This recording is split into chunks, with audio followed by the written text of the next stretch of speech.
Hola a todos, bienvenidos una vez más. Esta es la sesión 14 del curso de física.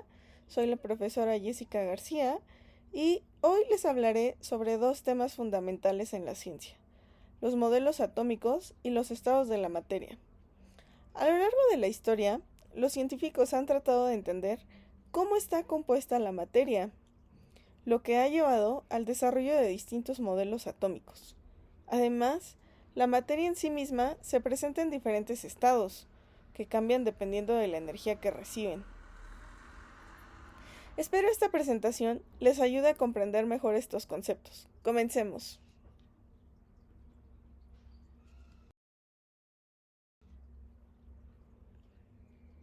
Para empezar, hablaremos de los modelos atómicos.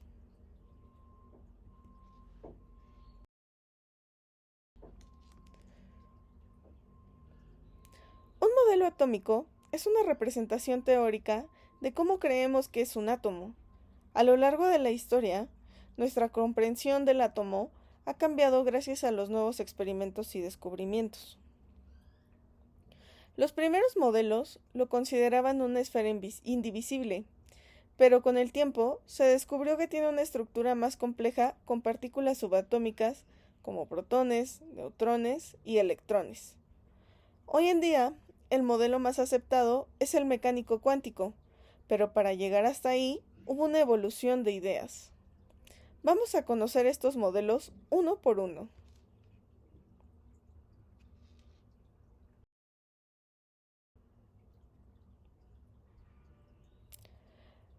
El concepto del átomo tiene una historia fascinante que se remota a la antigua Grecia, hace más de 2400 años. Uno de los primeros en hablar sobre la existencia de estas partículas fundamentales fue Demócrito, un filósofo que propuso una idea revolucionaria para su tiempo. Pero, ¿qué decía Demócrito? Demócrito decía que toda la materia estaba formada por partículas diminutas e indivisibles, a las que llamó átomos, del griego átomos, que significa indivisible.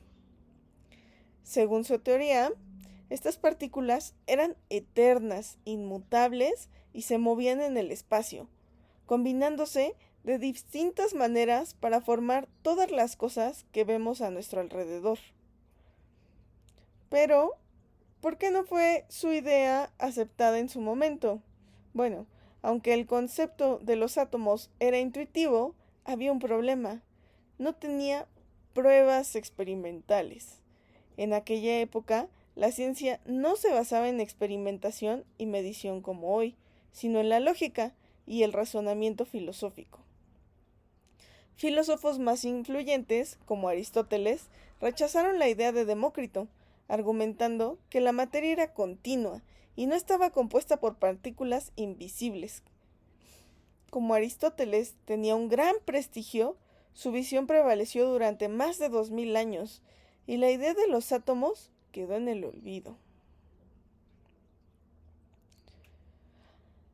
Aunque no pudo demostrar su teoría, Demócrito sentó las bases para las futuras investigaciones sobre la estructura de la materia. Su idea era que la materia está formada por partículas diminutas, retomada por siglos después por científicos como John Dalton, quien con base en experimentos formuló el primer modelo atómico con evidencia científica en el siglo XIX. En retrospectiva, Demócrito tenía razón en esencia: la materia está hecha de partículas fundamentales. Sin embargo, hoy sabemos que los átomos no son indivisibles, sino que tienen una estructura interna compuesta por protones, neutrones y electrones. Así que, aunque su idea fue rechazada en su época, hoy reconocemos a Demócrito como el primer pensador en imaginar que el mundo estaba formado por unidades fundamentalmente invisibles. Un concepto que con el tiempo cambiaría para siempre nuestra comprensión del universo.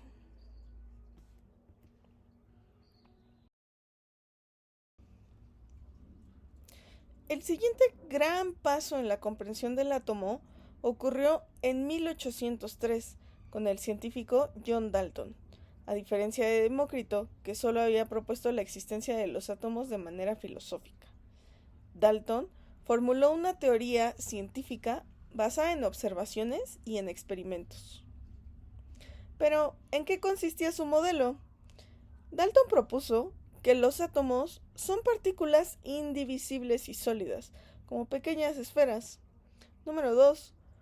Todos los átomos de un mismo elemento son idénticos, con la misma masa y propiedades.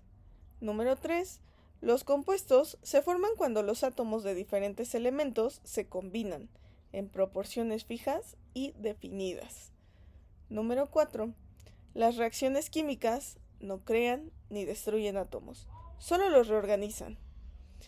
Y por último, los compuestos van a estar formados por una combinación de dos o más tipos de diferentes átomos. Pero, ¿por qué fue tan importante su teoría? Antes de Dalton, no existía una explicación científica sobre por qué las sustancias reaccionaban de manera predecible, y su trabajo ayudó a establecer la ley de proporciones definidas, que explica cómo los elementos se combinan en proporciones constantes. Su modelo sentó las bases para el desarrollo de la química moderna, permitiendo entender mejor la naturaleza de los elementos y los compuestos. Aunque su teoría fue revolucionaria, tenía algunas limitaciones. Hoy sabemos que los átomos no son indivisibles, ya que tienen partículas subatómicas, como lo son los protones, neutrones y electrones. También, los átomos de un mismo elemento pueden tener diferentes masas, lo que hoy conocemos como isótopos. A pesar de estas limitaciones, el modelo de Dalton fue un punto de partida clave, inspiró a otros científicos a seguir investigando, y con el tiempo se descubrieron modelos más complejos que explicaban la verdadera estructura del átomo. Así, gracias a Dalton, la química pasó de ser una disciplina empírica a una ciencia fundamentada en principios atómicos. Su legado sigue vigente hoy en día.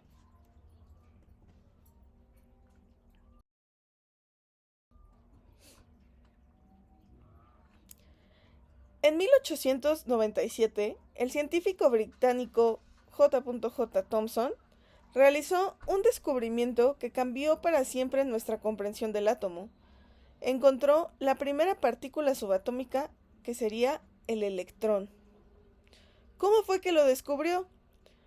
Thomson usó un tubo de rayos catódicos, un dispositivo que generaba haces de luz dentro de un tubo al vacío. Al aplicar un campo eléctrico y magnético, notó que el haz se desviaba, lo que significaba que estaba compuesto por partículas con carga negativa. A estas partículas las llamó electrones.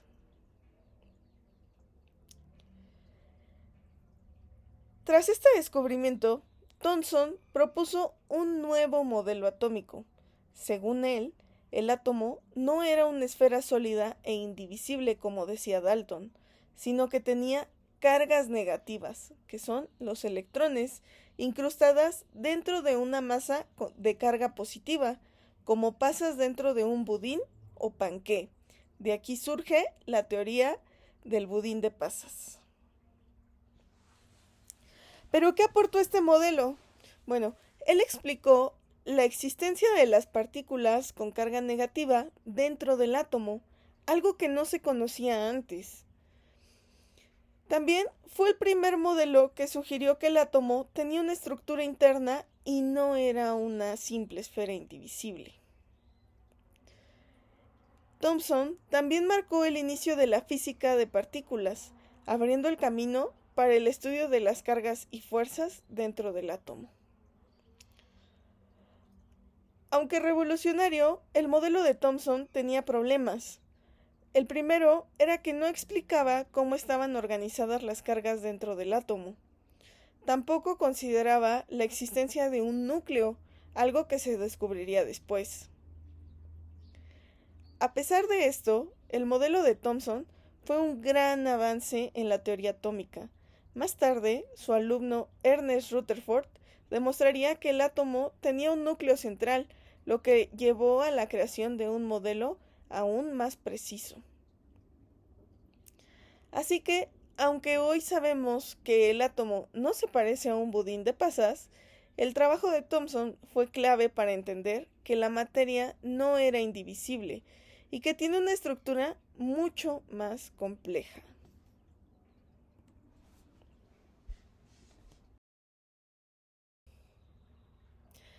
En 1911, el físico neozelandés Ernest Rutherford realizó un experimento que cambió radicalmente la forma que entendemos la estructura del átomo. Hasta ese momento, se pensaba que los electrones estaban dispersos dentro de una esfera de carga positiva, como lo proponía el modelo del budín de pasas de Thomson. Sin embargo, Rutherford demostró que el átomo era muchísimo más complejo. Rutherford realizó un experimento denominado el experimento de la lámina de oro. Rutherford y su equipo bombardearon una fina lámina de oro con partículas alfa, que son núcleos de helio cargados positivamente.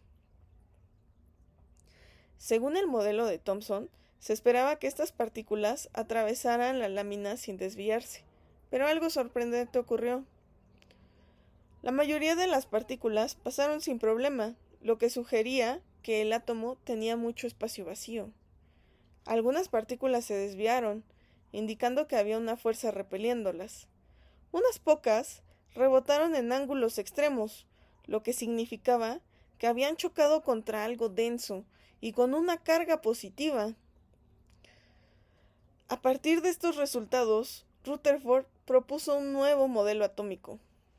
El átomo tiene un núcleo central, pequeño, denso y con carga positiva, donde se concentra casi toda la masa.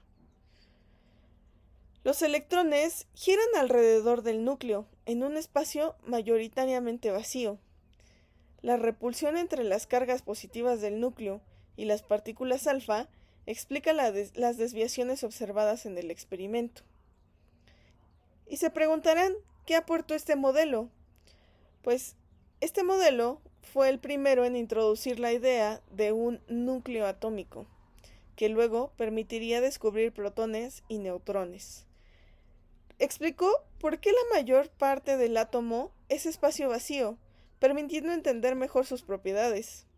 También fue la base para desarrollar modelos más avanzados como el de Bohr y posteriormente el modelo cuántico moderno.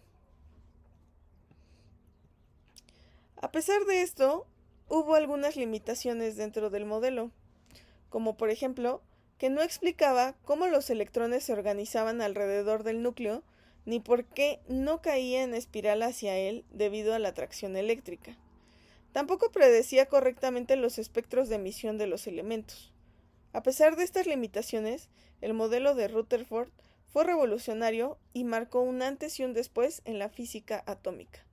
Pronto, Niels Bohr perfeccionaría su teoría al introducir los niveles de energía para los electrones. Así, gracias a Rutherford, pasamos a imaginar el átomo como una masa uniforme a verlo como un sistema con núcleo y electrones en movimiento, acercándonos cada vez más a la verdadera naturaleza de la materia.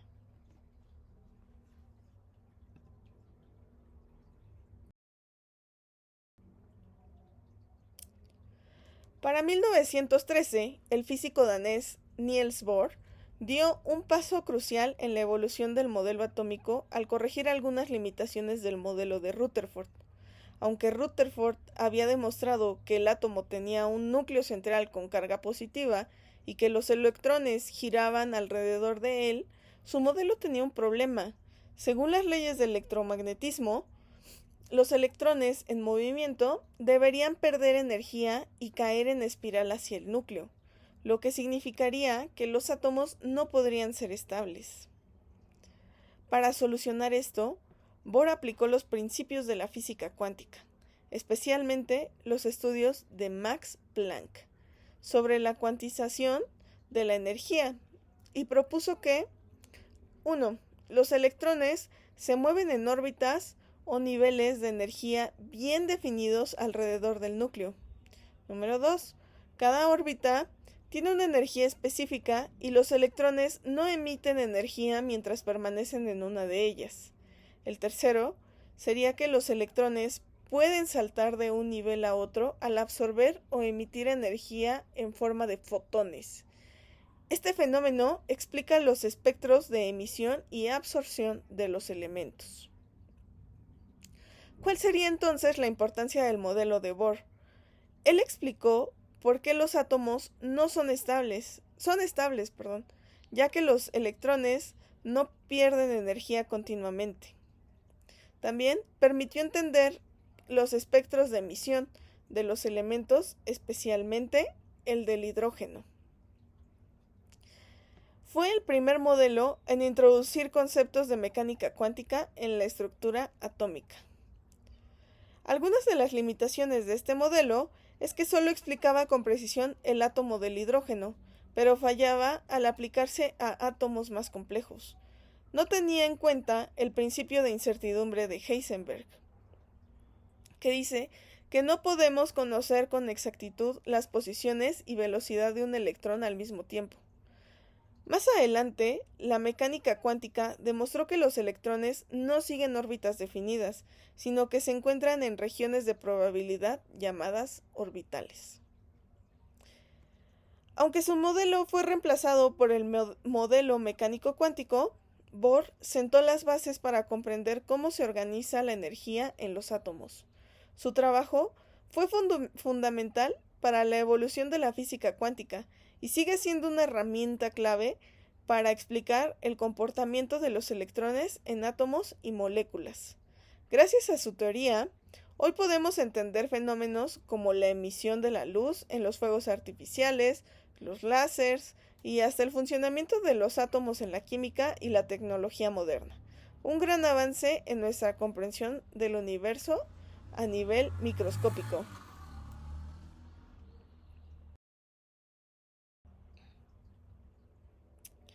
Hasta ahora, hemos visto cómo los modelos atómicos evolucionaron desde Dalton hasta Bohr, pero con el avance de la física cuántica en el siglo XX, los científicos se dieron cuenta de que los electrones no se comportan como planetas orbitando en el núcleo, sino de una manera mucho más extraña e impredecible. Así, nació el modelo mecánico cuántico del átomo, el más preciso y aceptado actualmente. A diferencia de los modelos anteriores, este modelo no describe a los electrones como partículas en órbitas definidas, sino como ondas de probabilidad. Esto se debe al principio de incertidumbre de Heisenberg, que establece que no podemos conocer con exactitud la posición y la velocidad de un electrón al mismo tiempo. En lugar de órbitas, los electrones se encuentran en orbitales, que son regiones del espacio donde es más probable encontrarlos. Estos orbitales tienen diferentes formas, como esferas y lóbulos, y se organizan en niveles y subniveles de energía. Las principales contribuciones al modelo tenemos de Erwin Schrödinger, que formuló una ecuación matemática que escribe el comportamiento de los electrones como ondas de probabilidad en lugar de trayectorias fijas. También tenemos a Werner Heisenberg, que estableció el principio de incertidumbre, que rompió con la idea de que podíamos predecir con exactitud la trayectoria de un electrón. Tenemos también a Paul Dirac y otros científicos que refinaron la teoría incorporando el spin del electrón y explicando cómo interactúan con los campos magnéticos. La importancia de este modelo va a radicar en que explica con precisión la estructura electrónica de los átomos, permitiendo entender las propiedades químicas de los elementos. También es la base de la química cuántica y de la física moderna, aplicada en tecnologías como los semiconductores, las computadoras cuánticas y espectroscopía. También nos permite comprender fenómenos de que los modelos anteriores no podían explicar, como la formación de enlaces químicos y el comportamiento de materiales a nivel atómico.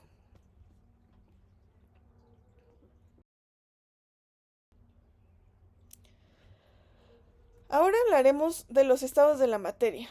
Y bien, la materia está en todo lo que nos rodea, desde el aire que respiramos hasta el agua que bebemos.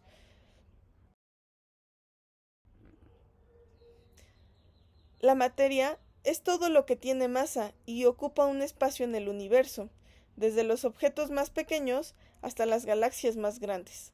Todo está compuesto de materia, pero ¿qué la hace tan especial? Bueno, la materia está formada por átomos, que a su vez están compuestos por partículas más pequeñas como protones, neutrones y electrones.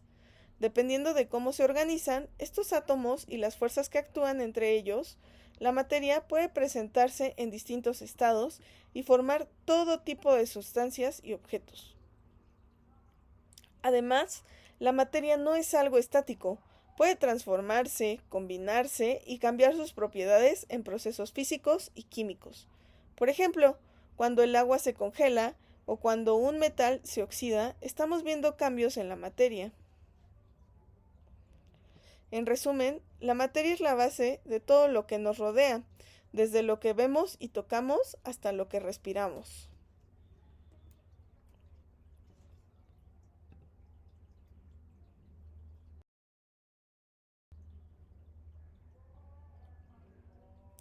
¿Alguna vez te has preguntado por qué el hielo es sólido, el agua es líquida y el vapor es invisible?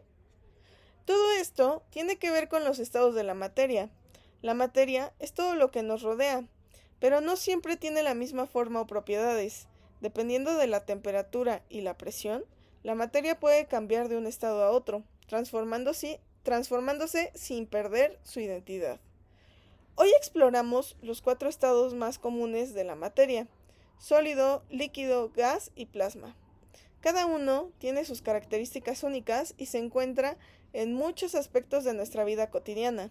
Vamos a ver en detalle cómo se comporta cada uno y algunos ejemplos que todos conocemos.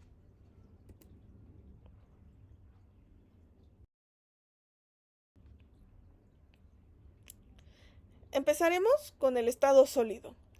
Los sólidos tienen una forma y volumen definidos. Esto se debe a que sus partículas están muy juntas y organizadas, vibrando en su lugar sin moverse libremente. Imagina un cubo de hielo, una roca o incluso una mesa. Sus estructuras son rígidas y no cambian fácilmente. Un ejemplo cotidiano es la madera de un escritorio. Puedes tocarla y ver que no fluye ni se deforma fácilmente porque sus partículas están firmemente unidas. Sin embargo, si aplicamos suficiente calor, un sólido puede cambiar de estado, derritiéndose en un líquido.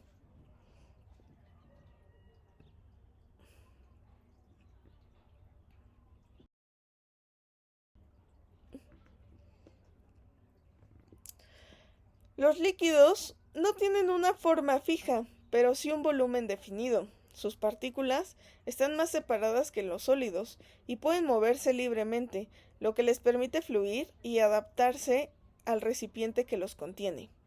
Un ejemplo común es la forma del agua en un vaso. Si lo viertes en otro recipiente, su forma cambia, pero su cantidad sigue siendo la misma. También vemos líquidos en el aceite, la leche o el mercurio en los termómetros. Cuando se calienta un líquido, sus partículas ganan más energía y pueden transformarse en gas mediante la evaporación.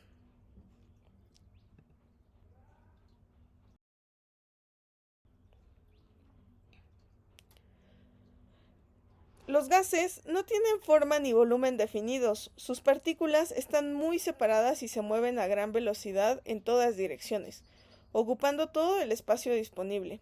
Un ejemplo cotidiano es el aire que respiramos. No podemos verlo, pero sabemos que está ahí porque sentimos el viento y la presión del aire. Otro ejemplo es el vapor del agua. Cuando hervimos el agua, las partículas se separan, tanto que se convierten en un gas y se escapan en forma de vapor. Los gases también pueden comprimirse, como en los tanques de oxígeno o en globos llenos de helio.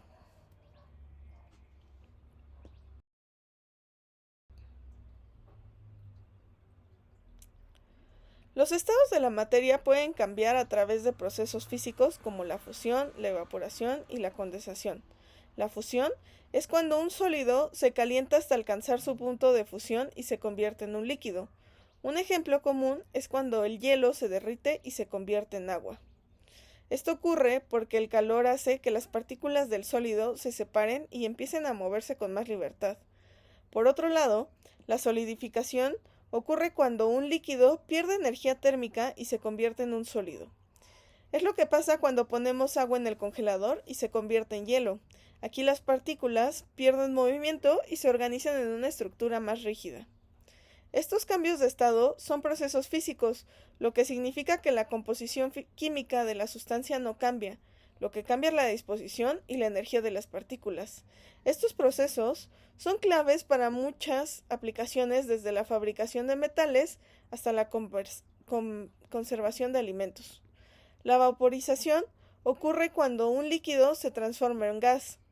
Esto puede pasar de dos formas: por evaporización, que sucede lentamente en la superficie del líquido, como cuando la ropa mojada se seca al sol, o por ebullición, que ocurre cuando la temperatura alcanza un punto de ebullición y el líquido hierve, como cuando calentamos el agua hasta que se convierte en vapor.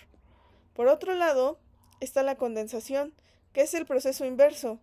Es cuando un gas pierde calor y se convierte en líquido. Un ejemplo cotidiano es con los vidrios de un automóvil. Se empañan en un día frío, o cuando vemos gotitas de agua en el exterior de un vaso con una bebida fría. Estos procesos son fundamentales en el ciclo del agua y de la climatización, como cuando usamos aires acondicionados que enfrían el aire al condensar el vapor de agua presente en él. La sublimación ocurre cuando un sólido se convierte directamente en gas sin pasar por el estado líquido.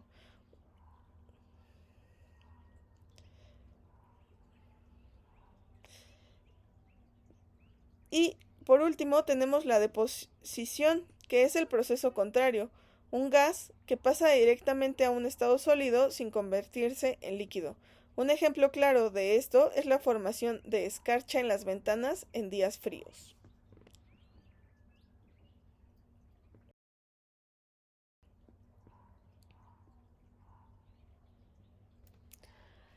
Ahora tenemos algunas aplicaciones de los estados de la materia en la vida cotidiana. Lo tenemos en la industria alimentaria, en donde se utiliza la congelación para conservar algunos alimentos. En la medicina, tenemos el oxígeno en estado gaseoso, que es esencial en los hospitales. Número 3, lo tenemos presente en la naturaleza, con el ciclo del agua, que es un ejemplo perfecto en donde pasa por todos los estados de cambio de estado.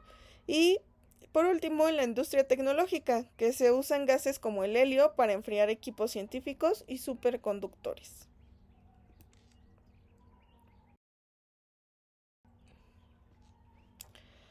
Por último, chicos, les quiero pedir que escaneen este código. Es un código QR que los va a dirigir a la página de Quizzes, en el cual ustedes tendrán que contestar un cuestionario de acuerdo a la información que acabamos de escuchar. Si en caso de que el código QR no funcione, tienen ahí un PIN, el cual pueden introducir dentro de la página y los redireccionará hacia el cuestionario propuesto.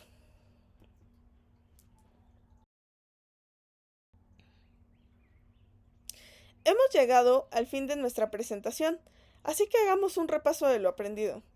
Primero, exploramos la evolución de los modelos atómicos, desde Demócrito hasta el modelo mecánico cuántico actual. Luego, analizamos los estados de la materia, sólido, líquido y gaseoso, además de sus cambios de estado como la fusión, vaporización, sublimación y deposición. Vimos que estos procesos no son solo teoría, sino que tienen aplicaciones prácticas en la vida cotidiana, la industria, la medicina y la naturaleza. Es importante recordar que el estudio de la materia y sus estados nos permite comprender mejor el mundo que nos rodea. La ciencia sigue avanzando y tal vez en un futuro descubramos nuevos estados de la materia o aplicaciones sorprendentes. Espero que esta presentación les haya sido útil y que ahora tengan una mejor comprensión de estos conceptos. Muchas gracias por su atención y si tienen preguntas estaré encantada en responderlas. Gracias.